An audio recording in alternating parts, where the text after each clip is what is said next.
विजय जी, आप अगर ये हार गए एनडीए के उम्मीदवार उपराष्ट्रपति चुनाव में, तो यह कोई संभावना नहीं है फिलहाल तो मुझे कोई संभावना। अच्छा, पहले कभी ऐसा हुआ है क्या कंफर्टेबल मेजोरिटी के बावजूद ऐसा कोई नहीं हारा? केवल यदि राष्ट्रपति चुनाव में लेकिन वो तय था क्योंकि इंदिरा गांधी जी उस पूरे अंतरात्मा की आवाज पर दिया था। और जब वहां पर आपके पास पार्टी विप इशू नहीं हो रहा तो आप अंतरात्मा की आवाज पर वोट दे सकते हो, क्रॉस वोटिंग हो सकती है। हालांकि उसको क्रॉस वोट भी नहीं कहना, क्योंकि क्रॉस वोट तो तब होता है जब विप हो, जब विप है ही नहीं तो फिर क्रॉस वोट क्या है।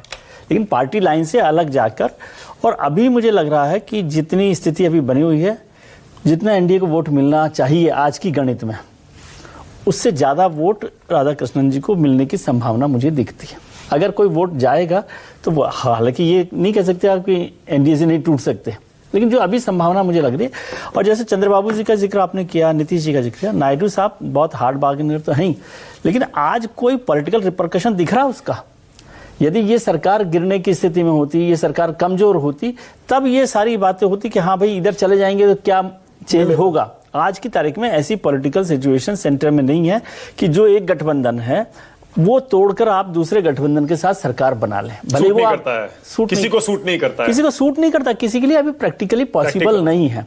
बल्कि उनको अभी अब इस चुनाव में इंडिया के लिए, इंडिया ब्लॉक के लिए मुझे लगता है कि ये बड़ी जिम्मेदारी है कि वो अपने घर को बचाने के साथ साथ ये काम करें कि जो बीच के वोट हैं, जो एनडीए के साथ नहीं है, इंडिया ब्लॉक के साथ नहीं, 48 वोट्स हैं, वो कम से कम उनके साथ आए, तब तो एक ताकत बढ़ेगी। मैं ये नहीं, पर वो तो अक्सर एनडीए के साथ ही रहते हैं ज्यादातर, वाईएसआर कांग्रेस भी, बीजेडी भी साथ ही रहते। तो सर जब वो एनडीए के पास ही 100 वोट ज्यादा है, 100 नहीं तो 31 वोट जाता है टोटल उसमें मेजोरिटी के हिसाब से, और 48 वोट वो भी यदि आप कहते हैं, आपकी बात को मैं सही मानता हूं, आप तो सही बोल रहे हैं, तो वो भी इधर आ गए तो फिर कैसे हारेंगे। और दूसरी बात, अभी कोई ऐसी सिचुएशन नहीं जब सेंट्रल गवर्नमेंट पर कोई ऐसा आशंका लग रही हो ना कि ये सरकार गिरने वाली है, कुछ बदल जाएगा, तब फिर ज्यादा हेर फेर होती है, फेर बदल होती है। अभी मुझे नहीं लग रहा। और वैसे भी बड़े कंफर्टेबल लग रहे हैं ना इस टाइम तो मोदी जी। भाई लोकसभा में सबने कहा कि वो जलवा खत्म हो गया, काउंटडाउन शुरू हो गया, उसके बाद नतीजे देखिए आप। भाई झारखंड हार गए, जम्मू कश्मीर हार गए, वो अलग बात है, महाराष्ट्र, हरियाणा, दिल्ली, और दिल्ली तो इतना माना जा रहा था कि कोई चांस ही नहीं है, वो भी जीत लिया।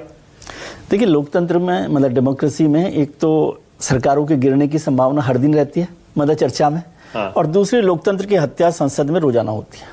लेकिन इन दोनों के बावजूद हमारा लोकतंत्र मजबूत है और संविधान, वो लोकतंत्र संविधान की हत्या जो होती है तो मतलब मान लेना फिर तो राधाकृष्णन जी हमारे वाइस प्रेसिडेंट बनने वाले हैं।